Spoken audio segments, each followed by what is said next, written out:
Uh, is that working? Can you hear me? Great. Well, welcome to all of you. And I want to thank publicly Sue Ellen Lazarus and the many supporters and volunteers who have made the book festival possible. It is really a pleasure and delight to be here this afternoon with my dear friend and wonderful writer, Emily Bernard, to discuss her recent book, Black is the Body, Stories from My Grandmother's Time, My Mother's Time, and Mine. A beautiful, evocative, and timely work. Emily was born and raised in Nashville, Tennessee, came north to attend college at Yale, where she also received her PhD, and has been a professor of literature at the University of Vermont for about 18 years. 18 years. And she is also a writer and an essayist. Her previous books include Carl van Vechten and the Harlem Renaissance, A Portrait in Black and White, Remember Me to Harlem, The Letters of Langston Hughes and Carl van Vechten, and Some of My Best Friends, Writing on Interracial Friendships. Each of these books, in different ways, explore the contours and complexities of America's racial divide through the experiences of major literary and historical figures and contemporary writers. In the opening to her book on interracial friendships, she has a quote from our dear departed friend, Joe Wood, where Joe said, "The heart is raised on a mess of stories, and then it writes its own." With this memoir and collection of essays, Emily has written her stories, reflecting on her journey and experiences through the prism of life, family, memory, history, community, and more. Her book really demonstrates the power of the essay form and of memoir as a way to, in the words of Zora Neale Hurston, really work towards the oldest human longing, self-revelation. But it also reminded me of another wonderful author and writer, John Hope Franklin, who called his autobiography Mirror to America. I mean, I learned so much as a historian about how to see, not just her lifetime, but going back through her generations of family. Um, and this book is so, well, you'll see, but it is such a powerful and beautiful book. And one review I read commented, sort of captured the writing. It said, the writing is deeply felt, unflinchingly honest, and openly questioning, which is all part of its power. So I want to open by asking if Emily would reflect with us on her journey as a writer, bringing her to this book. Hello. Thank you, everybody, for coming. I know there are a lot of things you could be doing, and I appreciate you being here. And Pat Sullivan, who is just an extraordinary writer herself and an important figure in the history of just remembering those soldiers of the civil rights movement. So I recommend her work as well. This is a book that's really, dear to who I am. It's was born a long time ago, and I write about this in the first pages of the book. It was born really. Its origins took place. It's kind of a spoiler alert or just a trigger warning, but I started out talking about I survived a stabbing, bizarrely, when I was in graduate school, and it was a freak accident. It was journey back and remember the time when this didn't happen every day. And I always think, thankfully, this guy did not have a gun. But he was a paranoid schizophrenic, and I was in a coffee shop in New Haven. It's the first essay in the book. But in that book, when I started it took a long time to write that essay. I mean, it was just, you can imagine, it took a long time to just sort of figure out how to cope with the trauma. And one of the things the surgeon said to me right after, or said to my mother, I was kind of going in and out from the morphine, and he said, she's already telling the story of what happened, and that's the key to healing. And it's stayed with me. But the story didn't kind of just get told, and that was it. In the process, 17 years later, when I was kind of investigating the story and find out what happened, I realized that there was no unified truth. And in fact, my memory was faulty for, again, obvious reasons. There's a lot my brain wanted to protect me from in terms of the trauma.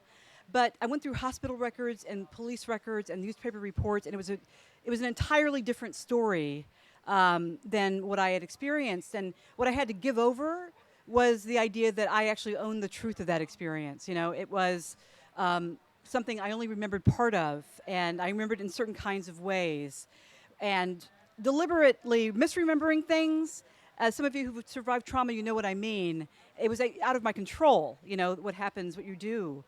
But I started to think about that experience, and I'm not exaggerating to say that writing about it was a way of coping with it, and really a way of mastering it. I have been unfortunate in that the scar tissue, and the essay is called Scar Tissue, um, I developed adhesions in my bowel, and my scar tissue and intestines got wrapped up together. So it was happening actually biblically every 7 years. I would have this, this welling up of this. For years, I didn't know what it was. And I had that unfortunate experience with the medical establishment where I was told, it's in your head, all the things you're told. And then finally, a doctor did the right test and said, this is what it is. But it's something I can't control. And I've learned that there's nothing I can do to predict or prevent these adhesions. And it's just unfortunately the way that I heal. But I had to learn to work with the pain, if you understand what I mean, and not to let it, you can shake your fist at the world for only so long, and then you have to figure out, well, how am I going to use this experience to help me live? And it, for me, became a metaphor for not only the writing of this book, but thinking about, I talk about this as, thought of it sometimes as a metaphor for the historically violent encounter between black and white in this country, and for people of color, the trauma that we hold in our bodies, and sometimes that we communicate in our stories.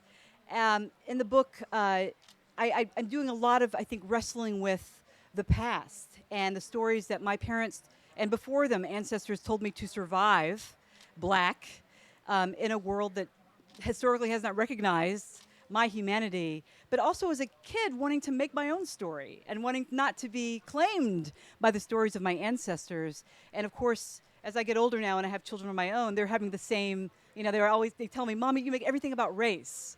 And I have to say, wow, I said that to my parents when I was a kid, and now let me take the lesson.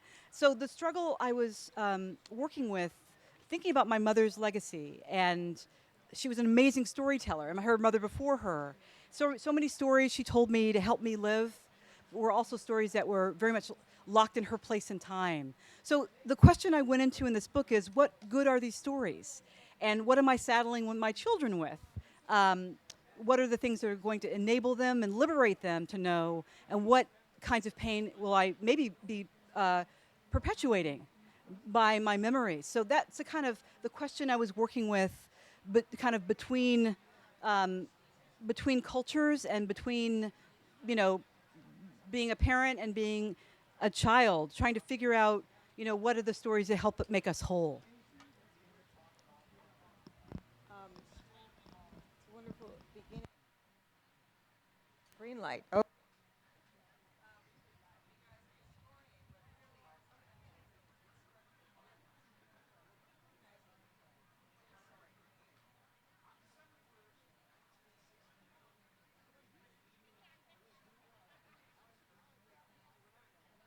thanks a lot. Is history.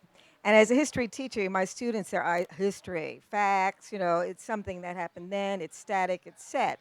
And in your book, history and memory sort of interfaced, very dynamic, and as you explore, and so central to seeing in the present and evolving. And there are many ways that you traverse and bring these disciplines or ways of understanding together. But one thing I'd like you to talk a little bit about, we had sort of reverse experiences. I was born in New York, and I went to school in the South. I left Boston during the busing crisis, and the people said, "You're coming," So I went with my eyes open and knowing that there were many problems in the North. But still, as someone, I teach in the South now, and Yankees, as my friend Virginia Durr called us, they have a real static, one-dimensional vision of the South. And again, your book opens this up in terms of your own experience, your family, your community. And I just want to read a quote, and maybe you can. You say, "I was forged in the unending conversation between Southern blacks and Southern whites." So if you could talk a bit, and then you say, "The South still claims me," looking back now. I mean, that sort of interface in your own life and thinking about history between regions and family and yourself. There's a wonderful Langston Hughes poem called "The South," And in the poem, the speaker's kind of making a decision and decides to abandon the South, it says the bloody South, for the colder mistress of the North. And I think I made that exact same decision, probably as a result of Mr. Hughes and so many other black writers I was reading, again, trying to figure out how to live my own black life. And for many of us, I think it happens when we're reading. You know, we are starting to imagine who we are. And of course, the more I stay away from the South, the more I feel it in me. And that kind of gets back, I think, to the way that I was thinking about the body as a metaphor in this book. And literally, you know, the way our bodies carry stories that, you know, we don't control. And it's in my gait and it's in my humor.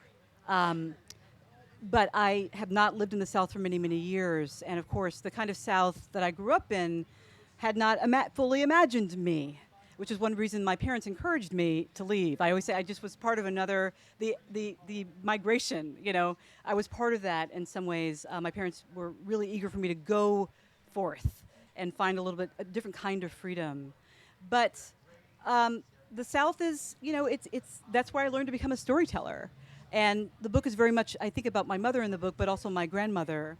And she's a kind of person, I mean, we all have grandmothers like this, I think. You know, these incredible stories, all the things that she defied in order to live with integrity in her own life as a black woman growing up, you know, alive in the Jim Crow South as an adult, wanting to leave a tiny town in Mississippi, but unable to because she made a marriage that made it difficult for her. I always say, fortunately, and Ms. Dotsie would not disagree, she was widowed early. So she was able to have many decades ahead of her where she was free. But she lived in a way she lived her life in stories. And I think I really inherited that from her, that need to narrate my life even as I'm experiencing it. But she grew up at a time, you know, no one was interested in those stories, you know. And something that was always, it fascinates me, and I teach literature, and I will tell my students, you know, these books don't fall off of trees. And particularly when we talk about African American literature, you know, it's so recent that we're, you know, recognized as a discipline. So the mechanics behind remembering are always really interesting to me. Who gets remembered and why?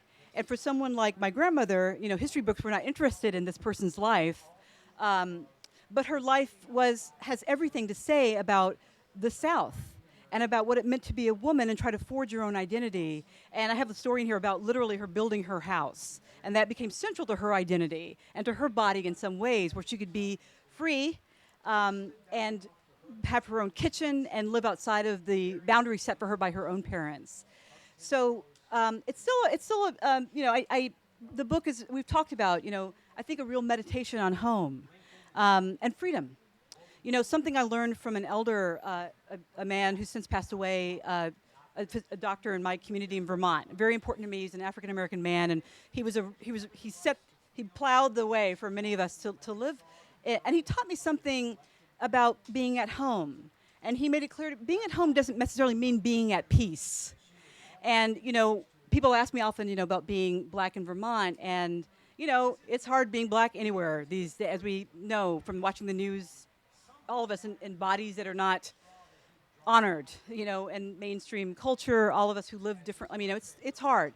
It's no easier in Vermont, probably no harder in some ways, but Larry taught me that being at home does not mean being at peace. It can mean just being committed to a struggle, right? And to deciding to write yourself into a narrative that didn't necessarily make room for you, but that you claim it. As W.E.B. Du Bois said, you know, I sit with Shakespeare and he winces not. You know, so he found a home with Shakespeare and, you know, writers that helped make him a writer. So, you know, I think that's something I've learned, that it's something you can make and can claim. Even if it doesn't necessarily describe who you are, you can rewrite that narrative. I think one of the most powerful scenes in your book is returning home for your grandmother's funeral in Hazelhurst, and maybe we can talk about the church and community. Yeah. And I really, this contrast, and then your first visit to New York, and as a Southerner, yeah, and the experience on the subway, subway zombies, which you say you've now become one. Yes, exactly. Not touching, not looking at each other, not speaking, you know, that sort of thing. But, you know, you mentioned your students, and I think, and then the other side, being in Vermont, being in a predominantly a student a university where the student body is predominantly white, and teaching African American literature. Yeah. So and in the chapter on that, which is called the N word, you reflect back between 2004 and 1994, but there's as probably for many of them the only African American professor, but trying not to be the center of the discussion. Could you comment a bit about that and the sort of the challenges and the opportunities that you find in those situations? Well, the first essay that the earliest or oldest essay in the book is an essay I wrote called "Teaching the N-Word" that I published in 2004. And Pat and I were talking. We're both teachers, and I was talking about my relationship to teaching. Is organic. I feel I'm a teacher by profession, but also by nature. But teaching at the University of Vermont and teaching African American literature means that I have very linear work to do. My students come in at 0, and it's my job to get them to 10 by the end of the semester, and not only to introduce them to work and writers they've never heard of before, but obviously experiences, and have them understand these are American experiences. They're not exotic experiences. They're part of the fabric of this country. But it's work, and it takes it every session to get them really there. Not just nodding their heads, but really there.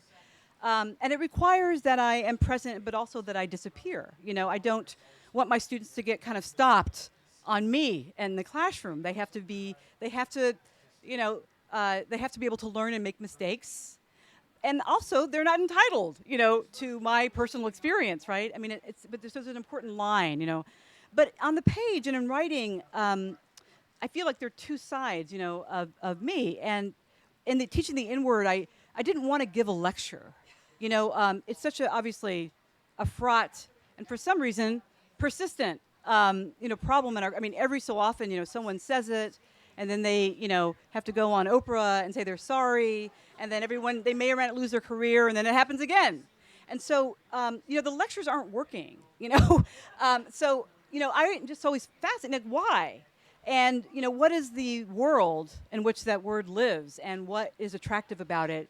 What are the secret ways, that we are interacting with it? And so the essay and form allowed me to explore.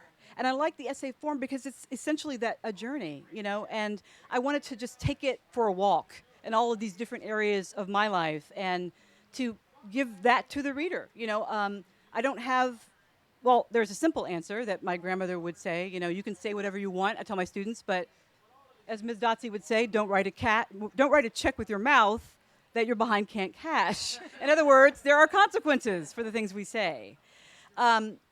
But again, I wanted to get a little bit deeper and just think about the experience of that word and how it has affected me and people that I know and love. So the essay allows me to contradict myself and to deal in nuance and to make inappropriate jokes. And to simply just enjoy, a variety of different experiences. Where again, the classroom job I take really seriously, and it doesn't require, demand, need that, right? So the essay allows me to be free in a way that the classroom, the structure is important for my students to learn. One comment your discussion, reflections on your students, this is just interesting observation, I think, that speaks to many, that they are, you said, a generation afraid to say what they see. And it seems that we're always sort of talking about race, but not talking about race. Right. And I think your book provides an opening for people to think about the depth and be listening. I guess that's part of it too, listening, not just talking, right? And learning through, I guess, literature and history, which you engage both. And I think I have as many questions as anyone else. A story that I tell in the book in an essay called Skin is a story I told a lot aloud in my classes, and I thought, okay, this actually I think belongs in this book. I was at home with my husband, who's Italian American, and a friend of his, a white man, who'd come to hang out, spend time. And he brought his daughter, Caitlin, I call her in the book, and she was just 6 years old. And John and our friend were talking, and Caitlin, we're just sitting close to each other on the couch. And at some point, she let me know she wanted to see my ring, and so she took my hand. And then in the course of her holding my hand, she turned my palm over, and they were sitting side by side. And Caitlin's very fair. She's got very fair blonde hair, and we were just looking at the etchings on our palms.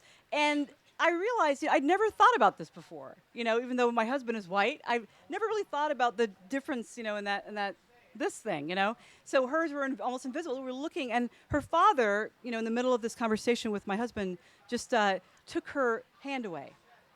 And he did it with an apology in his eyes. I could tell that he didn't want me to feel kind of othered, to use that word.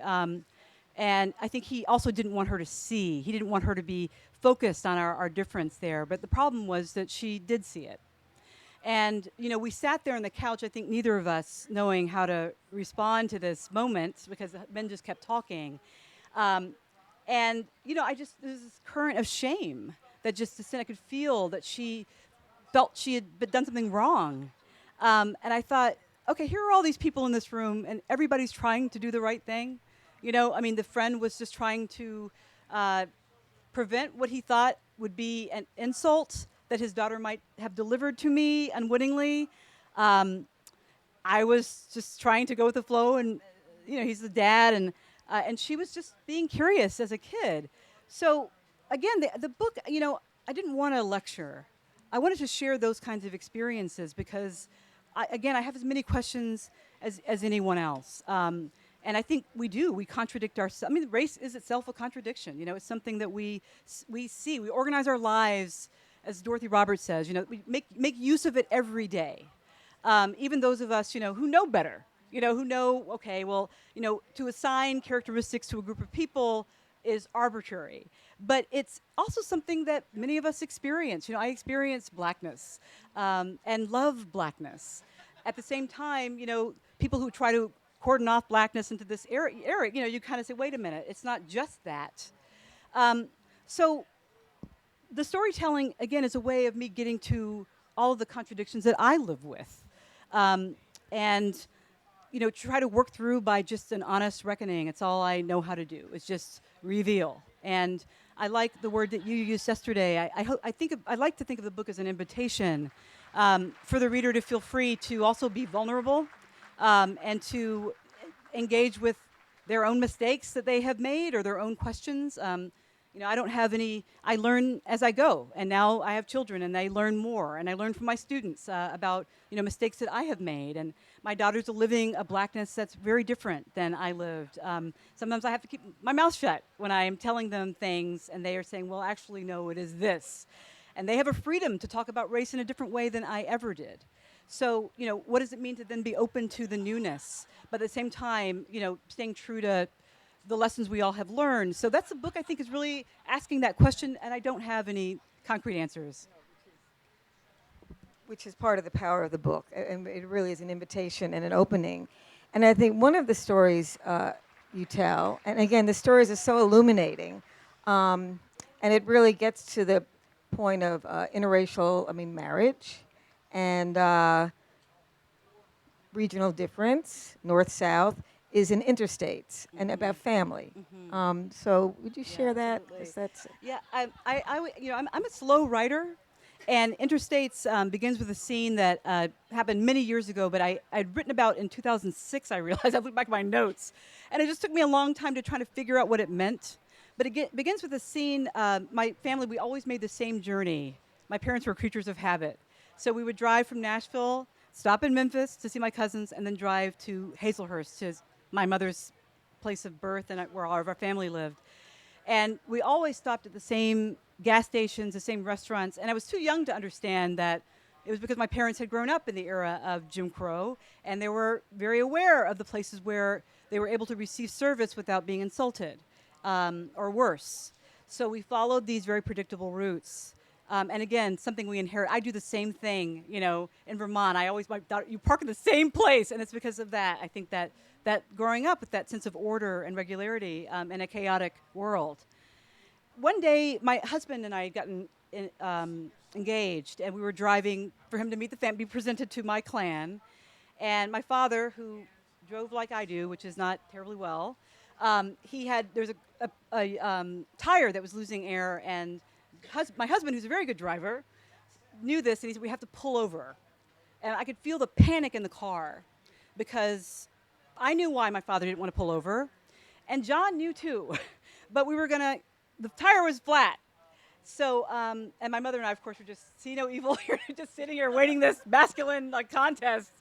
And so, John, who's very hardy, got out and was under the car and changing the tire himself. And my parents and I were standing on the side of the road, and I immediately felt the vulnerability. Like, this is what they feared. We are on the side of a highway, three of us, black, and anything can happen, on I-55, and everything has happened. But for my mother, telling the story later, she just thought it was part of this new chapter that was opening in our family, because here's this white dude in our lives, and everything is now different. And how do we understand and assimilate this? I mean, won't be surprised, many of you, to know that he was not the husband my parents imagined for me. So there are a lot of I read about this in the essay about my father coming to love him and understand. For him, it was food and culture he saw as a common bond. But that essay for me is really I feel it still, my ambivalence, because this is my family, and I'm with them, and I'm with them even in their vulnerability. But John was doing something that everybody should be able to do, which is to change a tire when it's flat. I don't change tires, but you get where I'm going with that kind of symbolically. So many things I discovered my parents were living with. When we got engaged, my mother told me later, he was so afraid we wouldn't get a license. And he told my mother, I'm going to follow them in the car. I'm going to bring my bat. I have a proverbial bat, too. I told my daughter, I'm going to come down. I'm going to, And John and I were just, we didn't even think of that. And here we were in Nashville, just blithely going to get our license, And again, I felt for him, all that he was carrying and all that he was. My father and I did not have an easy relationship, as is clear in the book, but he wanted me to be free. And he wanted me to be free to have experiences, even the ones he may have wanted to warn me against. And it took a lot of courage, I think, for him to say, all right, go down to the courthouse and get that license by yourself. I had no idea what he felt he was actually putting me in. And now thinking even about all that generation, and many of you and here, many of people we know, who put those kids on the bus to go to school, and that mundane act, not knowing what was going to happen if they would come home. I didn't appreciate that until I had children. What it meant to just say, all right, we're part of this bigger project now, and we believe in it this much. So, yes, thinking about marriage and making our own stories it was a really big part of my life, and the essay's about going down south. And my southern relatives just really embracing John, because as my aunt said to me years later when we were talking this through, she remembered about John that he didn't try to, she said, hug her or call her auntie. He held out his hand for her to shake. And as I wrote in the book, he didn't presume that her body was his to touch. He held out his hand, and in that small gesture, she thought, okay, this person respects me as an individual and not, again, going to treat me like I belong to him in some way, or he already knows me. That handshake was an acknowledgement. You're human, I am too, and we're going to gradually come to know each other. And recently my aunt said to me, she goes, does John know he's white? And it was just, we laughed about it. But I thought, well, that's, really, I mean, it's so, he is so foreign to them, in so many ways. But he was in that way, this out of the blue, but became part of our family narrative, and they still tell stories about him now. About this white Italian who came into their house and eats all their food. And so he's part of their story, and that's how they love him, and that's where I come from.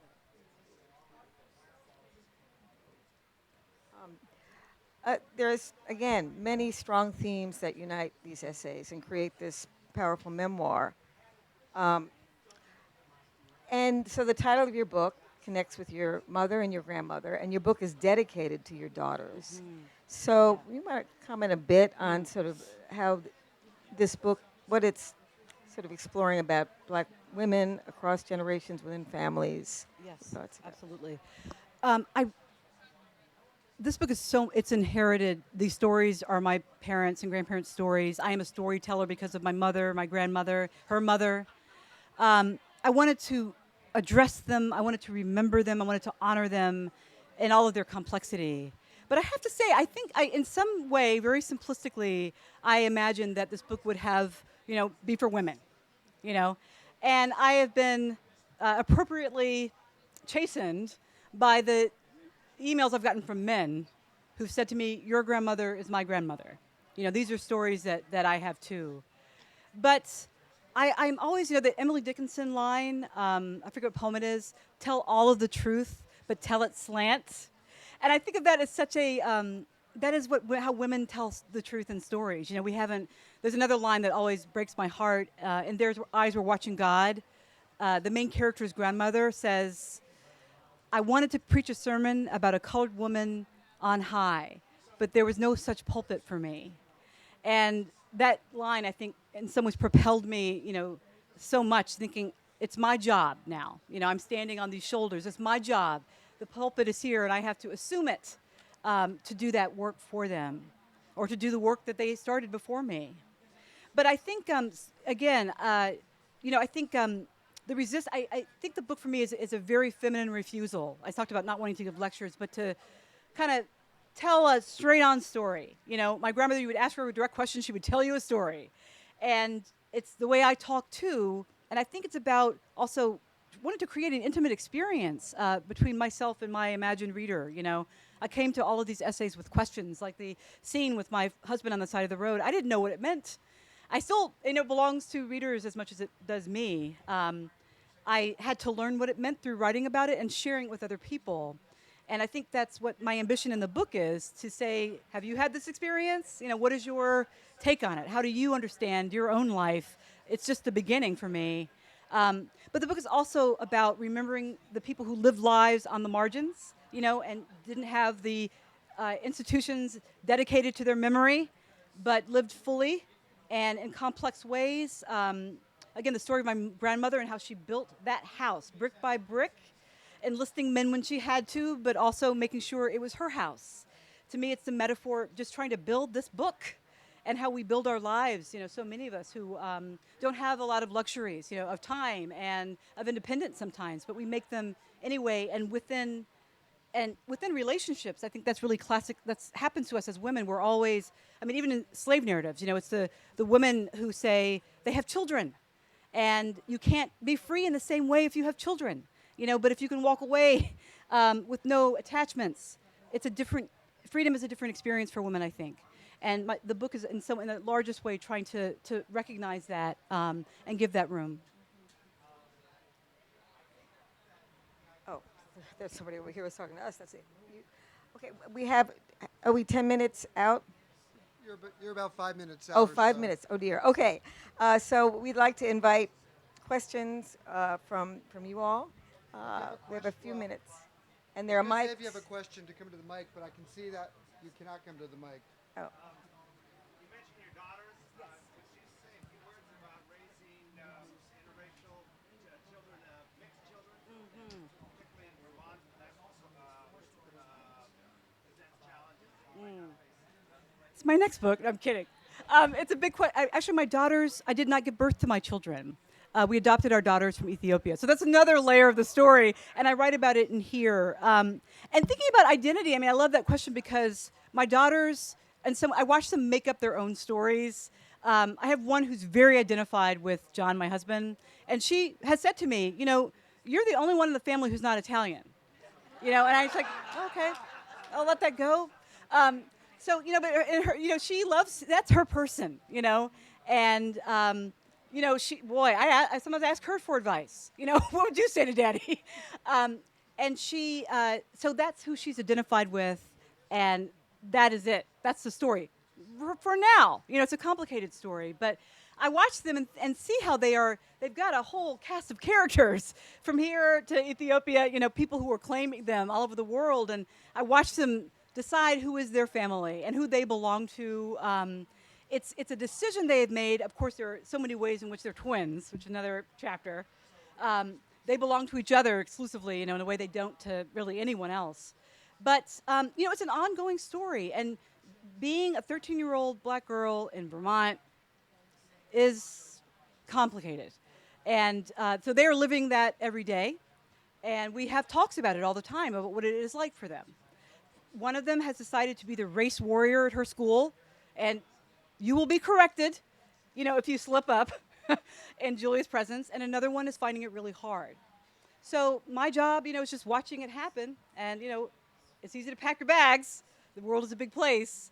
But, we all talk about home a lot and what it would cost us if we were left and what is not necessarily guaranteed if we were to leave. So, they're living, they're in the book. So this book really belongs to them. They often come with me. Sometimes they take questions. And they're I think, I'm watching them and learning, really, as their life unfolds.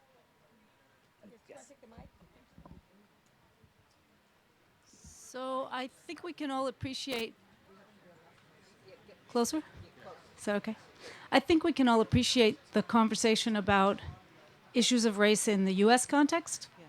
I was wondering if you're going to try to help your children understand the role of the Italians in Ethiopia. Oh, absolutely. Oh, we talk So about how it all. you kind of talk about that. Yeah, Thanks. no, it's a big story. My husband, he's a historian, and so they are.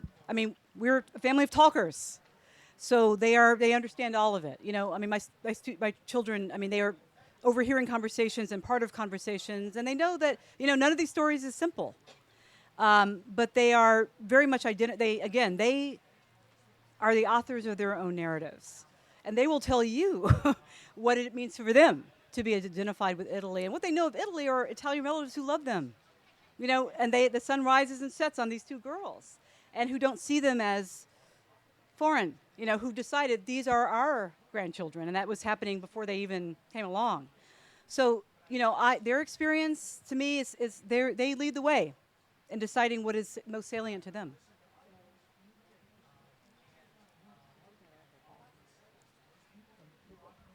You all are, if there's another question, just pop up. We have a few more minutes, but we were talking last night, and again, at the press discussion first thing yesterday, the commentator said, race is central to this country. Discussions of who we are and where we are going during this election, race is at the center. How this country struggles to talk about race.